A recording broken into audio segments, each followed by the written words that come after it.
K바이오 같은 경우가 올해 상반기만 에로 규모가 12조 정도 되는데요. 21년도 최대치가 15조 7천억인데 넘어갈 수 있지 않겠냐. 올해 한 20조도 가능하지 않겠냐. 이번에 리베서스 제네릭에 대한 비스터디의 성공 여부가 앞으로 3천년 대항의 모든 그 파이프라인에 다 연결되는 단초기 때문에 굉장히 중요합니다. 성공 여부에 따라 회사가 달라져요. 리베서스 비스터디 결과가 나와줘야 되는데 나오기 직전이니까 숨지고 있는 거죠. 실적이 나오면서 당뇨 위반제 쪽에서 모멘텀이 있는 기업이 흔치 않으니까 가장 지금 탑픽으로 보고 있습니다.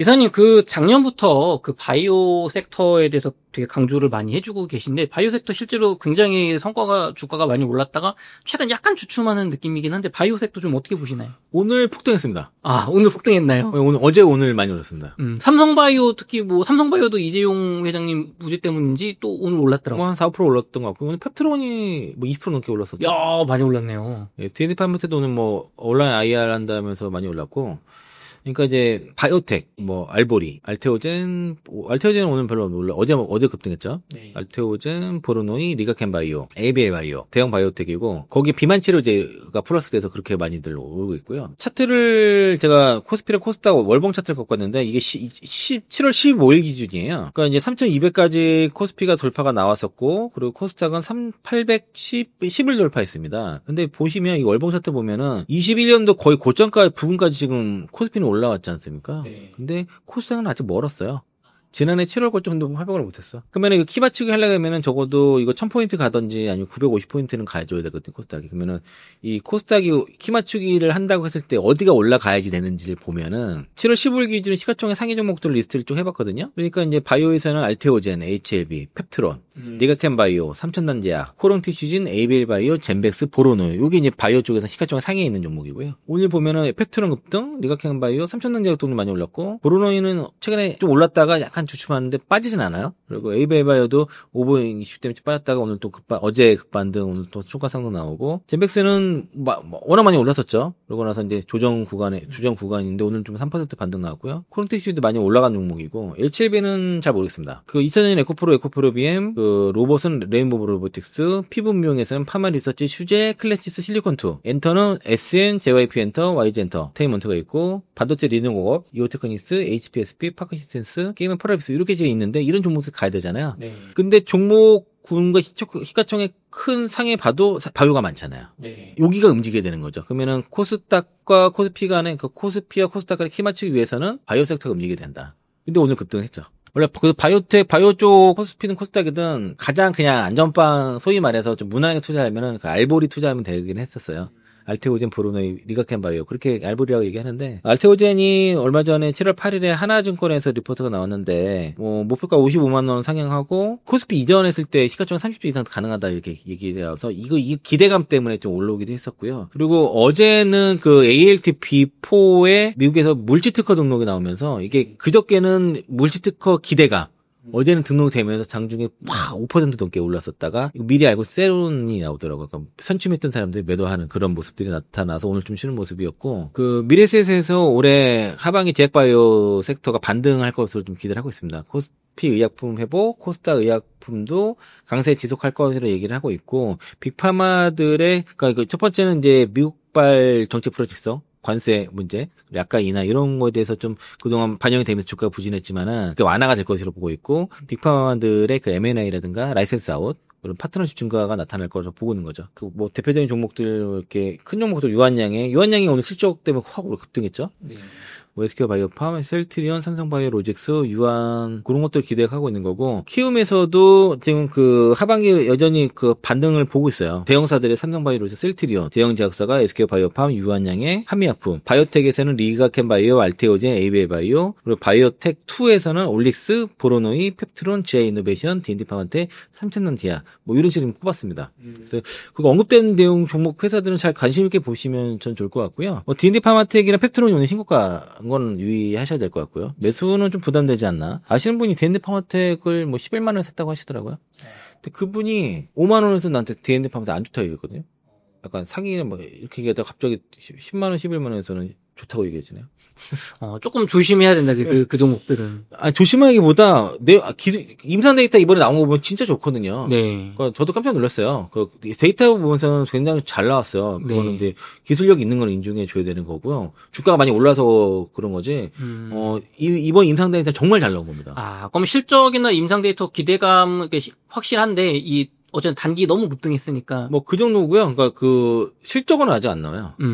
실적은 없는데 이제 메세라 쪽으로 LA 한 거가 다시 추가 에로라든가 뭐 에세라가 뭐 인수합병에 대한 기대감이 있는 거고 자체 탑 파이프라인에 대한 에로 기대감 그리고 이제 임상 데이터가 좀 잘 나오고 있기 때문에 그렇죠. 실적은 결국 임상이 통과하고 돈 벌 때 어쨌든 임상 데이터가 잘 나오고 있어요. 그래서 이제 IR도 적극적으로 하고 그리고 대표가 오랫동안 그 GLP-1에 관해서 오랫동안 연구하신 분이라서 그쪽에서 상당한 전문성을 갖고 있거든요. 그러니까 기술력 있는 건 분명합니다. 주가만 많이 올라서 좀 신규를 보시는 분들은 좀 불편한 보시면 돼요. 펩틴도 마찬가지고요. GI 이노베이션이랑 에이벨 바이오는 에로를 기다리는 종목. 리가켄 바이오도 약간 에로를 좀 기다린다라고 볼 수 있겠습니다. 그리고 트럼프 대통령이 말을 왔다 갔다 해요.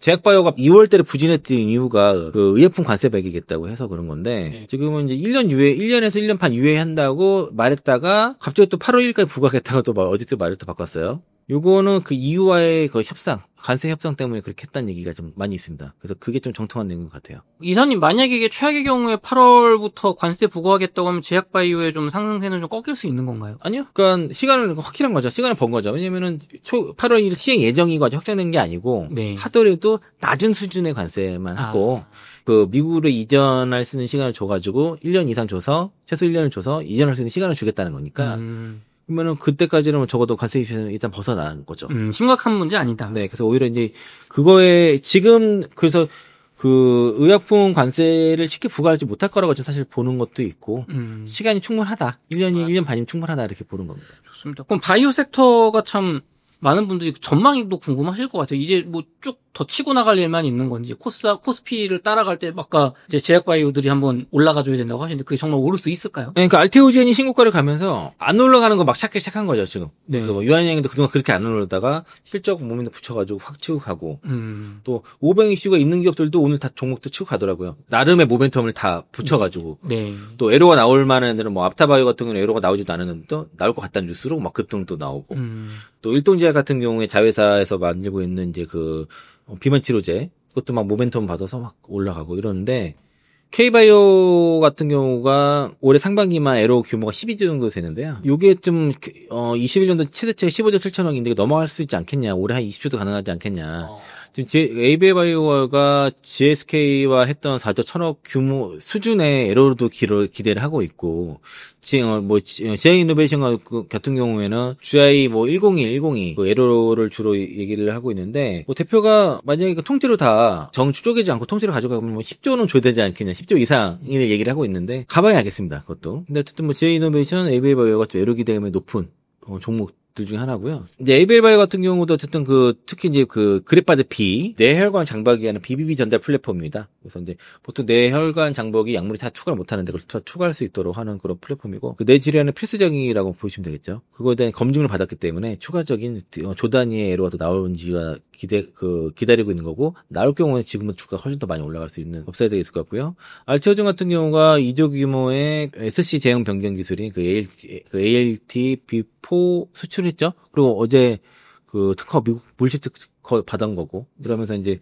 차별성을 가지면서 이제 급등세가 나타났고요. 에이비온이라는 기업이 최근에 1조 8천억 기술 수출하면서 점상한가 막 달렸죠. 상한가 막 달렸고 리가켄 바이오도 최근에 주가 많이 올랐어요. 요거는 이제 기관 수급이 되게 좋습니다. 그래서 리가켄 바이오도 괜찮을 것 같아요. 좀 올랐지만은 좀 괜찮은 것 같고 앞타바이오는 뉴스로 움직이면서 이건 조심해야 될 것 같습니다. 미국 바이오 USA에서 항암 파이프라인 APTA 16에 대해서 글로벌 제약사들과 논의가 있었다고 하거든요. 지금 일상 단계인데 기술 이전 계약이 이루어질 수 있도록 논의 중이라고 했는데 그런 가능성이 높다라고 또 뉴스가 막 나오고 급등하고 기술 이전에 의해서 급등이 나온 게 아니라 기술 이전 논의를 하고 있다. 계약해서 있다고 하면서 올라갔기 때문에 조심해야겠죠. 네, 선반영이 됐으니까 그걸 조심해야 될 것이고 그래서 이제 K바이오 산업의 어떤 신약 개발이라든가 특히 플랫폼 기업들에 대해서는 글로벌 빅파마들이 적극적으로 지금 기술 도입을 추진하고 있다.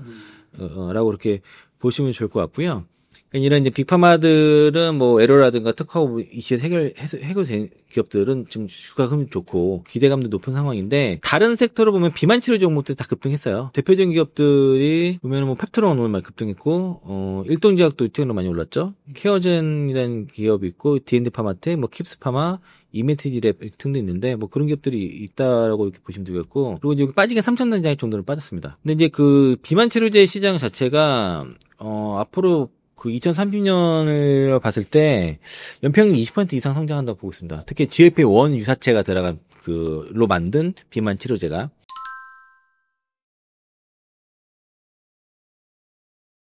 일렐리의 당뇨병 치료제인 마운자르와 그리고 이제 그 비만 치료가 제파운드가 있는데 이게 2030년 가면은 마운자르가 1등, 1위, 의약품 판매 매출 1위. 그리고 제파운드가 3위 정도로 해서 매출만 620억 달러면 한 84조 넘네요. 기존 블록버스터 약물을 매출을 뛰어넘는 거니까 네. 노보노디스크의 오젬픽과 위고비도 한 5위, 6위 정도 타이할 것으로 보여진다는 거죠. 그래서 이제 머크의 항암제 키트루다 같은 경우도 그랑 또 존슨앤존스의 그 젠맘, 그 존슨앤존스 젠맘이 하고 있는 그 다자렉스 같은 경우도 한 7, 8위 정도 로 얘기를 하고 있어서 키트루다 특허가 28년도 만료이기 때문에 그때는 매출 감소될 것 같습니다. 그러면은 이렇게 해외 어떻게 보면은 비만 치료제는 지금 해외 것들이 많이 이제 시장을 장악하고 있는데 국내 비만 치료제가 좀 시장성이 있을까요, 이사님? 그래서 사실상에서 좀 여기 그 전 세계 위고비랑 제파운드 출시 지역을 보게 되면은 이걸 보면은 이제 그 북미라든가 뭐 아시아라든가 뭐 등등 보면은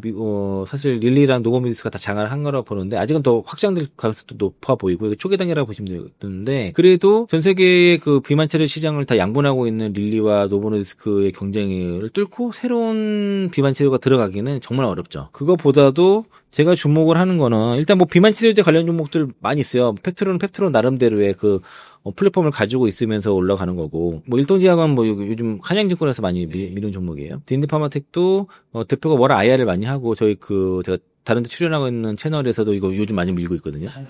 해당 종목들은 그렇게 보시면 내용을 읽지 않겠습니다. 제가 텔레그램에서 가져온 종목이라서 여기 빠진 게 3,000단지약인 것 같아서 3,000단지약 정도 얘기를 하면은 그러니까 이제 릴리라든가 노보노디스크가 다 양분한 시장에서 새로운 비만 치료제가 과연 성공할 수 있는지에 대한 의구심이 있는 거죠. 개발도 어렵지만 설사 개발을 했다고 해서 과연 그 압도적인 마케팅력을 가지고 있는 일리와 노보노디스크 틈바구 안에 살아남을 수 있는지에 대한 의문이 있는 거라서 그러면은 좀 다른 전략이 필요하지 않을까라고 봤을 때 그러면 노보노디스크의 당뇨 비만 치료제를 특허를 회피해서 복제약을 만들 수 있는 기업이 있으면 어떨까라는 걸 봤으니까 그게 맞는 기업이 3,000단지약이더라고요. 그 시장이 있잖아요. 검증이 됐잖아요. 그걸 똑같은 약을 더 싸게 복제약을 만들 수 있으면 그게 더 시장성이 있지 않냐라는 생각이고요. 그래서 실제로 그래서 최근에 그 비즈니스포스트라는 곳에서 3,000단지약에 대한 상세한 내용을 가진 기사가 나왔는데요. 이걸 그냥 읽어드릴게요.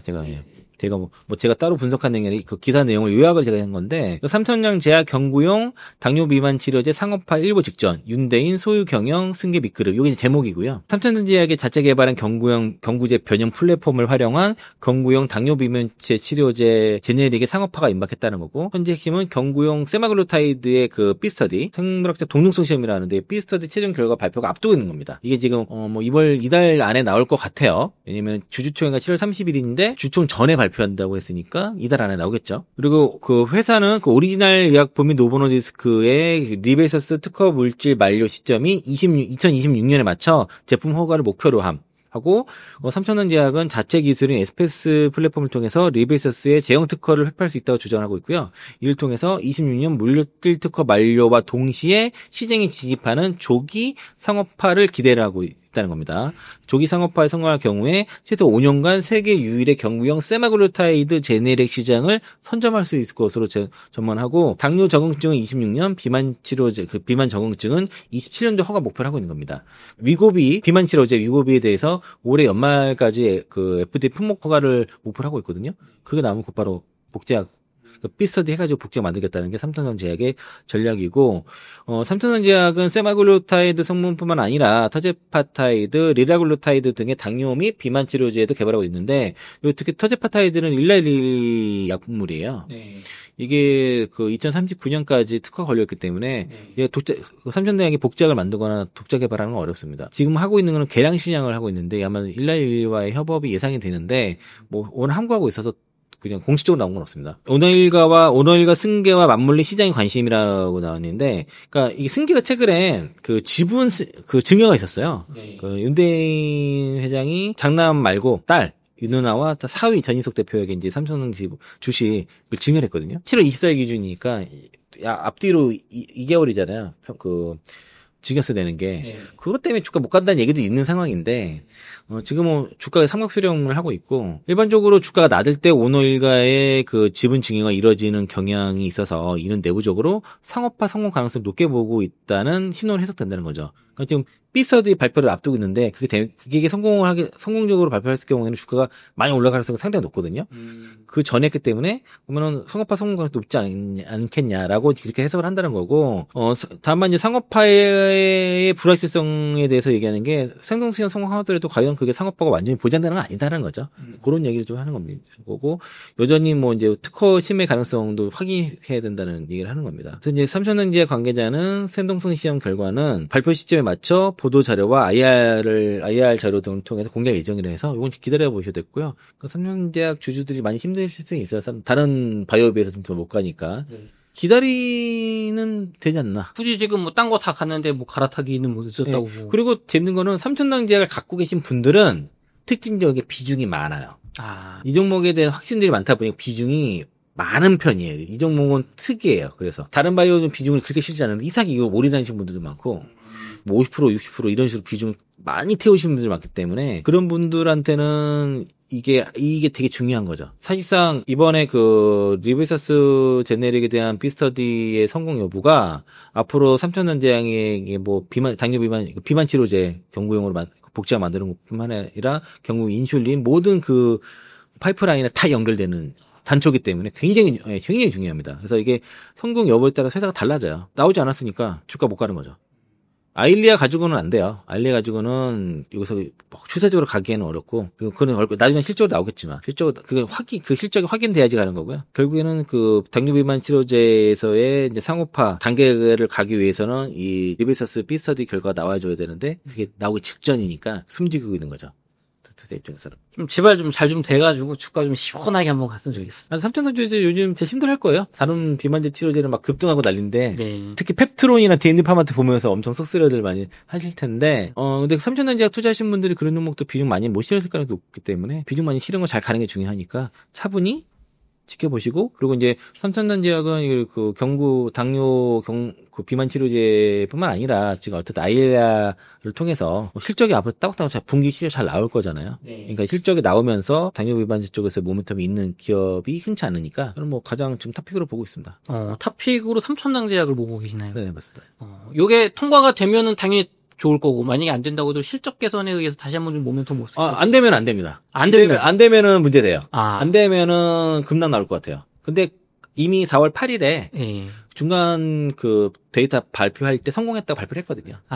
그러니까 결과는 성공일 것 같은데 데이터가 어느 정도까지 나와서 시장 어필을 잘하는지가 중요하겠죠. 근데 이게 데이터가 예를 들면은 뭐 생체 유용률이라든가 세부적인 데이터 나오지 않았기 때문에 애널리스트가 리포트를 쓰고 싶어서 쓸 수가 없어요. 그러니까 애널리스트 리포트 안 놨다 뭐라 그럴 게 아니라 회사에서 그렇게 IR을 안 했어요. 그 쓸 수 있는 자료라든가 걸 줘야 되는데 안 줬기 때문에 이거는 회사의 책임입니다. IR 그 증권세 리포트 안 넣는 거는 회사의 의지가 없기 때문에 그런 거예요. 이제 그래서 이거는 좀 좋게 보는데 주가 잘 안 움직여서 좀 답답을 하죠. 저도 또 하는데 뭐 갖고 계신 분들은 조금 뭐 겁날 필요는 없지 않나. 근데 시간 문제라서 그냥 잘 보유하고 뭐 기다려 보시면 좋지 않을까 싶습니다. 좋습니다. 야, 이사님 오늘 긴 시간 동안 정말 많은 이야기, 주가에 대한 본질적인 분석을 해주셨는데 끝으로 저희 웅달책방 시청자분들을 위한 한 말씀 부탁드리겠습니다. 7월 달은 이제 코스닥 쪽에 투자를 하자. 어떻게 제약바이오 쪽의 반등을 염두에 해서 말씀드렸는데 또 다른 섹터 같은 경우는 엔터 쪽에서도 신고가 간 종목들이 있죠.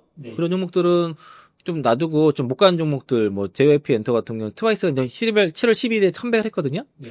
스트레이키즈도 지금 뭐 해외 투어 다 연일 매진되고 있어서 그럼 트와이스랑 스트레이키즈가 같이 동반 출격 해외 투어를 도는 상황에서는 주가가 잘 빠져요. 그러니까 관심 있게 보시고 그리고 주의할 점 하나가 8월부터는 관세가 부과되잖아요. 8월 1일부터. 그리고 이제 그동안 채권 발행을 안 했었는데 8월 달부터는 채권 발행을 하거든요. 물론 이제 오늘 스테이블코인 관련 법안이 통과될 가능성이 높아졌기 때문에 그게 이제 채권 수요를 발생을 하게 되겠지만은 어떤 간에 대규모의 채권 발행이 되기 때문에 금리가 튀는 시란 말이에요. 그러면은 국채 금리가 튀어 올라갈 때 국내 증시가 좋은 적이 없잖아요. 그래서 일단은 시장의 자금은 유동성 여전히 풍부한데 8월 달에 갔을 때 이제 본격적으로 관세 이슈 그리고 채권 발행을 통해서 금리 이슈가 동시 발생할 수 있기 때문에 그걸 대비를 할 필요가 있을 것 같다. 그래서 이번에 상승해서 어느 정도 올라올 때는 7월 말 전에, 그러니까 8월 되기 전에 주가가 어느 정도 올라왔을 때는 현금 비중을 늘릴 수 있으면 늘리는 게 좋다. 그리고 8월 달은 조정이 나올 가능성이 있어 보인다. 네. 그래서 8월 달 조정에 주식을 살 수 있도록 그냥 맨몸으로 100% 현금 그 주식으로 버티는 게 아니라 그때는 주식 살 수 있도록 좀 대비를 좀 하자라고 말씀드리겠습니다.